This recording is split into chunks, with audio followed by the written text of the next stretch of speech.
Il se leva.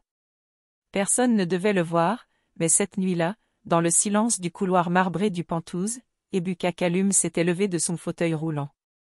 Debout. Fort. Stable.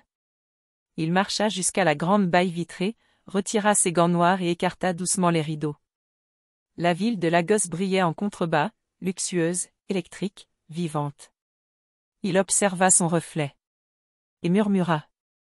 3 ans à jouer un rôle, et maintenant, on frappe. Un bruit. Un clic discret.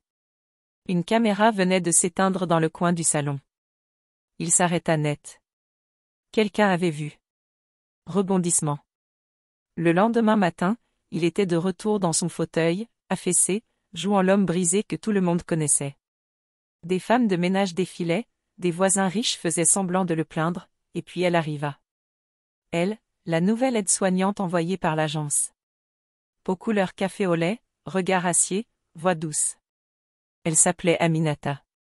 Bonjour monsieur Kalum. J'espère être à la hauteur. Il esquissa un sourire. Pas trop. Juste assez. Mais à peine avait-elle tourné le dos qu'elle glissa quelque chose sur le bureau. Une photo. Lui. Debout. Dans une ruelle. Tenant une enveloppe. Il figea. Tout s'effondra intérieurement. Elle murmura sans le regarder. Ne vous fatiguez pas à mentir. Moi aussi, j'ai un secret. Et elle quitta la pièce sans un mot de plus.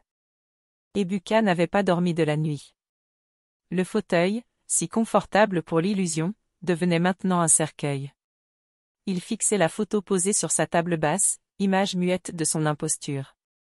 L'image n'était pas seulement une menace, c'était une démonstration de puissance. Qui l'avait suivie? Et surtout, comment Aminata l'avait obtenue? À 8h pile, elle était de retour. Plateau en main, thé chaud, regard neutre. Il faut manger, dit-elle doucement. Il ne répondit pas. Elle posa le plateau, puis déposa calmement un petit dictaphone noir à côté. On m'a demandé de capter votre voix. Juste quelques mots. Pas plus. Il leva les yeux. Pourquoi faire? Pour prouver que vous êtes vivant. Pour l'instant. Elle partit encore une fois. Trop calme. Trop précise. Trop bien informée. Rebondissement. Ebuka fouilla frénétiquement le salon. Il ouvrit les tiroirs, écarta les coussins, souleva les tapis. Puis, enfin, il découvrit une petite caméra discrète cachée dans un pot de fleurs. Branchée. Active. Il l'éteignit brutalement et la jeta contre le mur. Le pot explosa. Le fauteuil se renversa. À ce moment précis, quelqu'un sonna à la porte. 3 coups, espacés, comme un rythme appris par cœur. Il rampa jusqu'à la poignée. Ouvrit. Un enfant. Silence. Le garçon, d'environ 9 ans, tenait une tablette entre les mains. L'écran allumé montrait une vidéo de lui en train de marcher. Depuis sa chambre. Cette nuit. L'enfant ne disait rien. Puis il tendit un petit mot, griffonné à l'encre rouge. Tu as 3 jours. Après, tout le monde saura. Même ta mère. Il leva les yeux. L'enfant avait disparu. Ebuka, haletant, referma la porte. Et là, il entendit Aminata rire doucement derrière lui. Elle tenait quelque chose dans la main. Une clé. Tu veux connaître mon secret? Elle jeta la clé sur le sol entre eux deux. Elle ouvre la chambre que tu crois verrouillée depuis 1 an. Silence. Les murs semblèrent reculer. Le silence devint lourd, comme si les murs eux-mêmes retenaient leur souffle. Ebuka fixait la clé à ses pieds. Une simple pièce de métal, mais elle pesait soudain aussi lourd que toutes ces années de mensonges. Il la prit sans un mot. Chaque tour de roue vers le couloir semblait plus lent que le précédent. Il atteignit la porte du fond. La fameuse chambre verrouillée depuis 1 an. Il avait toujours dit à ses invités que c'était un entrepôt, un ancien bureau devenu inutile. Même ses proches ne s'en approchaient plus. Il inséra la clé. Tourna. Un clac sec. La porte s'ouvrit dans un grincement qui sembla durer une éternité. À l'intérieur, Un lit défait, des photos au mur, un parfum flottant dans l'air, et un téléphone posé sur une table, encore allumé, clignotant. L'écran montrait des messages jamais lus. Tous adressés à une seule personne. Ebuka, pourquoi tu m'as enfermé ici? Je t'en supplie, dis à maman où je suis. Tu ne peux pas me laisser mourir comme ça. Il sentit ses entrailles se contracter. Sur la table, un bracelet d'hôpital, fin, cassé. Et une photo d'une jeune femme au sourire triste, Lamia. Sa cousine. Disparue 1 an plus tôt. Officiellement, elle s'était volatilisée en quittant le Nigeria pour l'Europe. Mais personne n'avait jamais pu confirmer son arrivée. Rebondissement. Aminata apparut dans l'encadrement de la porte, les bras croisés. Elle a vécu ici pendant 6 mois, Ebuka. 6 mois. Et tu l'as laissée pourrir dans cette pièce pendant que tu faisais semblant d'être paralysé. C'était pour sa sécurité, bredouilla Théil. Elle avait des gens dangereux aux trousses. Tu ne l'as pas protégée. Tu l'as cachée. Et tu n'as pas vu ce qu'ils ont fait. À elle. Ni à moi. Elle leva lentement sa manche. Une brûlure. En forme de spirale, mal cicatrisée. Ebuka chancela. Une spirale. Comme celle que portaient les membres du groupe Les Mains du Silence, une organisation criminelle qui enlevait des jeunes femmes africaines pour des réseaux internationaux. Il voulut parler, mais la voix d'Aminata se durcit. J'étais leur marchandise, Ebuka. Comme la mia. Jusqu'à ce que je m'échappe. Et tu sais quoi? Tu as facilité leur travail. Sans le vouloir. Ou peut-être pas. Elle s'approcha. Lança une clé USB sur le lit. Là-dedans, il y a des vidéos. Toi. Eux. Elle. Tout. Ebuka voulut se lever, mais cette fois ses jambes tremblaient. Pas pour jouer. Pour de vrai. Aminata le regarda, glaciale. Tu as 3 jours, Kalum. 3. Avant que je montre tout au monde. Et elle s'éloigna, sans se retourner. Le jour se leva sans qu'Ebuka n'ait fermé l'œil. Le bracelet d'hôpital, toujours entre ses doigts, semblait peser plus lourd que le fauteuil lui-même. Il s'enfonça dans son bureau, ferma les rideaux et brancha la clé USB dans son ordinateur portable. L'écran s'anima. Une interface artisanale. Un dossier nommé. Miroir. Il cliqua. Vidéo 1. Lamia. Assise sur le lit, pâle, filmée depuis l'angle de la chambre. Elle chuchotait. Ebuka, si tu vois ça, c'est que tu m'as laissé tomber. Il coupa la vidéo brutalement. Son souffle se hachait. Vidéo 2. Un entrepôt. Une vente aux enchères. Des femmes masquées, numérotées, silencieuses. Un homme au premier rang. Visage flouté, mais le costume, l'allure, les mains. C'était lui. C'était Ebuka. Non. Ce n'est pas moi, pas comme ça. Mais la voix sur la vidéo l'appelait. Claire. Distincte. Monsieur Kalum, numéro 12, vendu. Paiement en espèces, comme d'habitude? Il referma l'ordinateur d'un coup sec. Rebondissement. Son téléphone vibra. Message anonyme.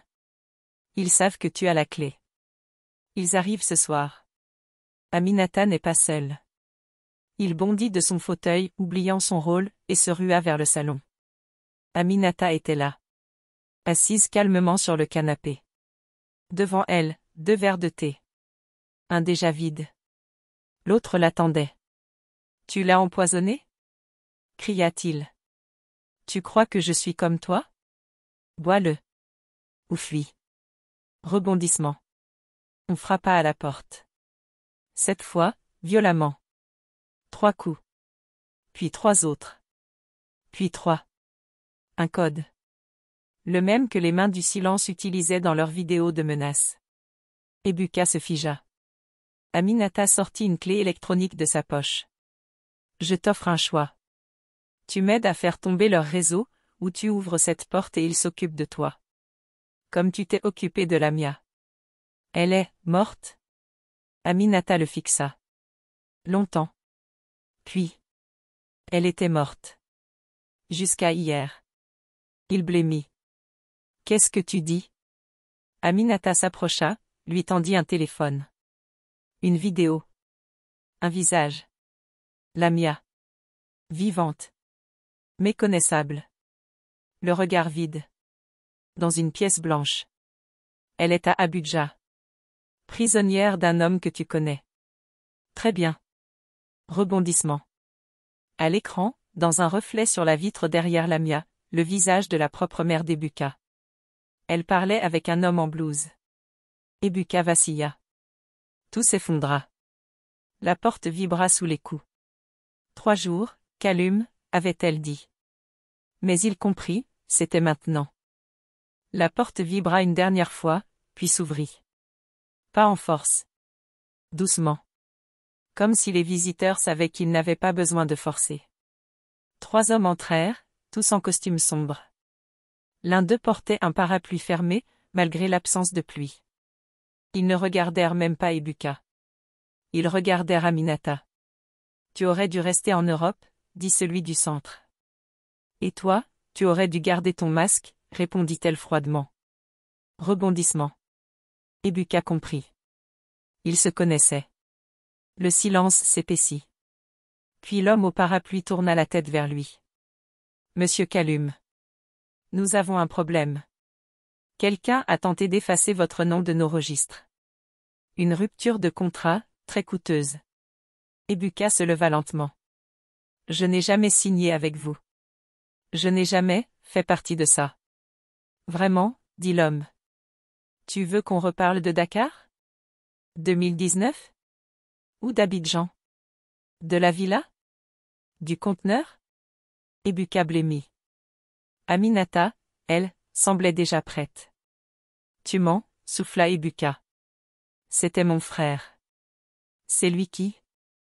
Mais l'homme ricana. Ton frère est mort. C'est toi qui as repris ses parts. C'est ton nom sur les comptes. C'est toi que nous avons formé. Rebondissement.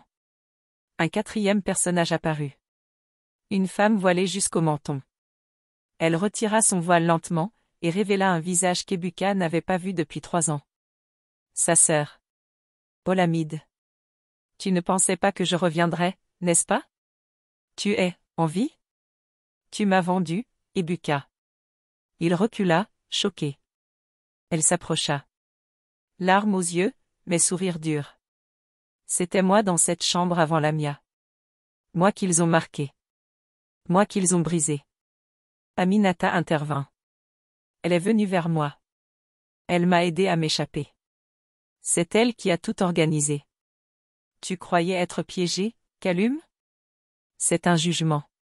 Rebondissement. La télé s'alluma toute seule. Une vidéo en direct. Lamia. Elle était assise dans une salle d'interrogatoire, une femme à ses côtés. Une journaliste. Ici Amarachi Odenigbo, en direct depuis Abuja. Ce soir, nous révélons le réseau de trafic humain le plus complexe de l'élite nigériane. Et l'homme au cœur du système s'appelle. Pause.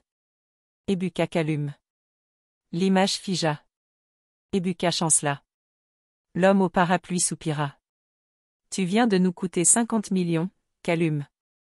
Alors maintenant, tu as 2 options, mourir comme un traître, ou reprendre ta place. Et nous livrer les filles restantes. Rebondissement. Aminata se pencha vers Ebuka. Chuchota. Choisis bien. Parce que dans l'une des 2 options, je te tue moi-même. Ebuka n'avait jamais été aussi silencieux.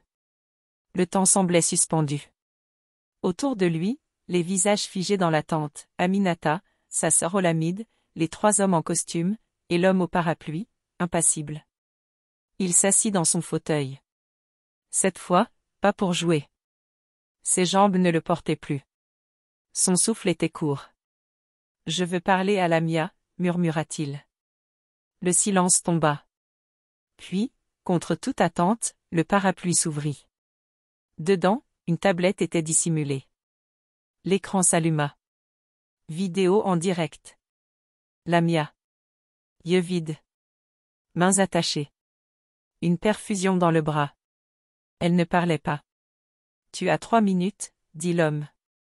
Ebuka se pencha vers l'écran. Lamia, regarde-moi. C'est moi, Ebuka. Un battement de cils. Un tressaillement à peine perceptible. Elle l'avait reconnu. Rebondissement. Derrière Lamia, une silhouette apparut. Masquée. Mais la voix était claire. Tu veux la sauver? Ramène-nous les noms. Ceux que tu caches. Les femmes cachées en ville. Tu sais où elles sont. Ebuka ferma les yeux. Il savait. Rebondissement. Aminata sortit un carnet. Le jeta à ses pieds. Il y a 27 noms là-dedans. Des filles disparues qu'on croit mortes. Elles sont vivantes. Cachées. Protégées. Tu donnes ce carnet, tu signes leur arrêt de mort. Il le prit. Hésita. Puis, lentement, il tendit le carnet au chef. Olamide hurla. Aminata bondit sur lui attrapa la gorge. Tu trahis encore. Encore. Mais Ebuka la fixa dans les yeux. Et murmura. Je vous ai eu. Il appuya sur une clé USB planquée sous le fauteuil. Un signal fut envoyé. Immédiatement, des sirènes retentirent. Des gyrophares rouges illuminèrent les fenêtres. La SSS, Service de sécurité d'État, venait d'encercler l'immeuble. Rebondissement. Olamide, choqué, recula. Tu nous as livrés? Non, dit-il. Je me suis livré. Et vous avec moi. Mais le chef éclata de rire. Trop tard. Il tira son parapluie, qui était une arme.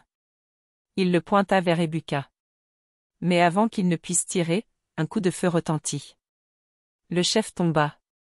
Derrière lui. Lamia. Vivante. En chair et en os. Tenue par une infirmière. Je suis sortie toute seule, souffla-t-elle. Et j'ai ramené leur visage. Tous. Rebondissement. Olamide tomba à genoux, les mains couvertes de sang. Elle murmura. Ce n'était pas censé se finir comme ça. On devait tout effacer. Tout recommencer. Aminata la releva. Tu n'auras pas le luxe de l'oubli. Pas cette fois. Les agents du SSS entrèrent. Menottes. Silence. Ebuka tendit les bras. Je suis prêt. Un agent le regarda. Non. Pas encore. Quelqu'un d'autre veut vous parler. De l'entrée, une voix s'éleva. Sa mère. Mon fils. Regarde ce que tu as fait de notre nom. Le bâtiment du tribunal spécial fédéral d'Abuja était encerclé de journalistes, d'agents armés et de curieux figés dans l'attente. La diffusion était mondiale. Ebuka Kalum, celui qu'on appelait maintenant le simulateur de Lagos, allait comparaître. Non pas seulement pour ses crimes, mais pour avoir aidé à détruire un empire de chair humaine. Il entra, menotté, sans fauteuil. Il avait choisi de marcher, comme un symbole. Une caméra le suivait. Son regard ne tremblait pas. Mais à l'intérieur, tout s'effondrait. Sur le banc des témoins, Aminata. Puis Olamide. Et enfin, Lamia. Chacune avait son histoire. Son nom. Son douleur. Et sa vérité. Rebondissement. Quand ce fut au tour de la défense, Ebuka demanda à parler lui-même. Sans avocat. Il monta à la barre. Je suis coupable. Pas d'avoir vendu ces femmes. Non. J'ai vendu mon silence. J'ai loué mes yeux à ceux qui faisaient pire. J'ai laissé faire. J'ai regardé ailleurs. Silence dans la salle. Mais ce silence, je l'ai brisé.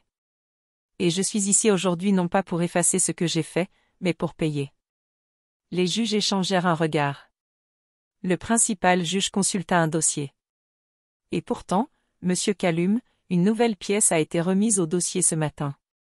Un écran s'alluma. Vidéo de surveillance. Date, 3 jours plus tôt. On y voyait Ebuka, dans un parking souterrain. Il parlait avec un agent du SSS. Il lui tendait un autre dossier. Dans ce dossier, les noms des politiciens, Juge et officier de police liés au réseau. Rebondissement. Pourquoi n'avoir rien dit, demanda le juge. Parce que si j'avais parlé trop tôt, j'aurais sauvé ma réputation. Pas leur vie. Murmure dans la salle.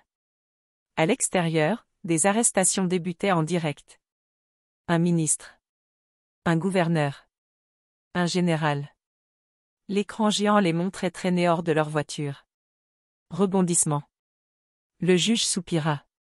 Ce tribunal déclare l'accusé non coupable des chefs de traite. Mais coupable de complicité passive. 10 ans de prison. Avec libération possible après 5 ans pour service à l'État. Ebuka baissa la tête. Un mélange de soulagement et de chute. Il fut conduit hors de la salle. Mais en sortant, il croisa sa mère. Tu nous as tous trahis, Ebuka. Il s'arrêta. La regarda. Non, maman. J'ai enfin choisi qui je suis. Rebondissement. Derrière elle, un enfant l'attendait. Le même garçon qui, une semaine plus tôt, avait déposé la photo devant sa porte. Papa, demanda l'enfant, à voix basse. Ebuka blêmit. La mère sourit. Froide. Calculée. Tu pensais qu'il t'avait menacé. Mais c'est moi qui t'ai testé. Ce garçon, c'est le fils de Lamia. Et c'est à moi qu'elle l'a confié avant de disparaître.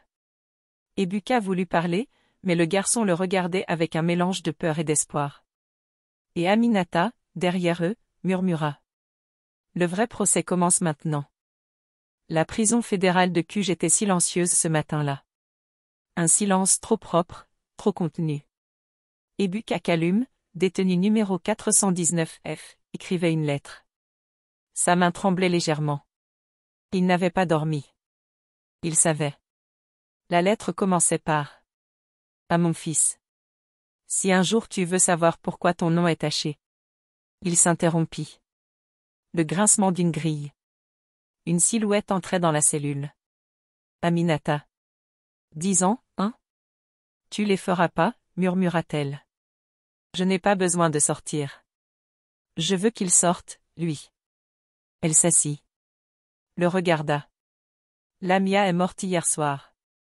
Il ne réagit pas. Son corps resta figé. Puis il hocha la tête lentement. Elle m'avait demandé de le lui dire, reprit Aminata. Elle savait qu'elle ne passerait pas cette nuit. Elle posa une enveloppe. Elle t'a laissé ça. Mais tu ne dois l'ouvrir que si tu acceptes de vivre autrement. Ebuka prit l'enveloppe, la glissa sous son oreiller. Rebondissement. Cette nuit-là, un incendie éclata dans une aile de la prison. Les caméras de surveillance se brouillèrent pendant exactement 47 secondes. Lorsque l'image revint, la cellule d'Ebuka était vide. La porte forcée de l'intérieur. Aucun signe de lutte. Aucun cadavre. Les agents de la sécurité nationale crièrent au complot. Mais une vidéo anonyme fut envoyée aux chaînes de télévision africaines. On y voyait Ebuka, visage découvert, dans un lieu inconnu, probablement en Éthiopie, dans une pièce sobre. Il parlait. Je suis toujours vivant. Mais je ne suis plus libre. Je suis un témoin. Et je vais tout raconter. Semaine après semaine. Ville après ville. Nom après nom. Il montra une liste. Des dizaines de noms. Le réseau n'était pas mort. Il était vivant, caché derrière d'autres façades. Rebondissement. Quelques jours plus tard, Olamide fut retrouvé assassiné dans un hôtel d'État. L'enquête fut classée sans suite. Le juge principal du procès Kalum fut suspendu. Pour corruption. Le ministre de la Justice démissionna. Et le garçon, le fils de Lamia, disparut. Rebondissement final. 1 an plus tard, dans une école du nord du Ghana, une fondation nommée Fauteuil Vide ouvrit ses portes. Elle accueillait des jeunes filles et des enfants échappés du trafic. Le fondateur n'était jamais visible. Mais des messages vocaux étaient diffusés à chaque nouvelle rentrée. Un jour, une fillette leva la main. Mademoiselle, qui est cet homme sur le logo? Le monsieur dans le fauteuil vide? L'institutrice sourit. C'est un homme qui a trahi tout le monde, et qui s'est offert une dernière chance. À genoux. Silence. Puis un rire d'enfant. Léger. Et une voix. Il est devenu quoi, le fauteuil? La réponse tomba comme une prière. Il est resté vide. Et il le restera. Merci d'avoir suivi cette histoire intense. Si tu es arrivé jusqu'ici, c'est que tu veux plus que de simples récits. Tu veux des vraies émotions, des rebondissements puissants, des vérités qui dérangent, et des histoires qu'on n'oublie pas. Alors avant de partir, abonne-toi dès maintenant. Pour ne jamais rater les prochaines histoires encore plus folles, plus profondes, plus vraies. Active la cloche, parce que chaque épisode peut changer ta perception de la réalité. Et maintenant, dis-moi en commentaire. À quel moment as-tu commencé à douter d'Ebuka? As-tu pardonné son choix final ou trop tard? Qui a été le personnage le plus fort selon toi, Aminata, Olamide ou Lamia? Penses-tu qu'un fauteuil peut vraiment cacher un monstre? Dis-le en commentaire. Et partage à un ami qui mérite de connaître la vérité derrière les apparences.